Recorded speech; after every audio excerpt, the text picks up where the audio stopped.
Καλό μεσημέρι.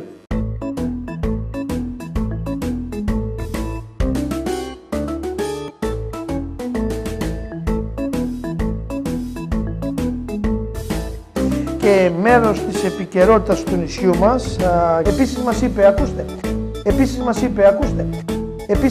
ακούστε, ξέρω εγώ, τι είναι ένα θέμα,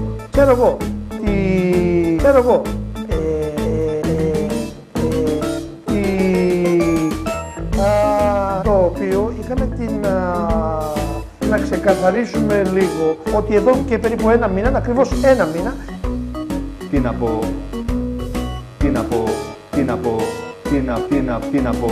πώς και κινούμαστε σε αυτή τη λογική. Δεν γνωρίζουμε, έτσι, για να ξεκαθαρίσουμε αυτό το θέμα. Δεν γνωρίζουμε. Συμπερασματικά να το επαναλάβουμε προς αποφυγή οποιασδήποτε έτσι της κυκλοφοριακού κομφούζι που παρατηρείται χειμώνα και καλοκαίρι. Ίσως να έχουμε μετά άλλο είδους παρενέργειες.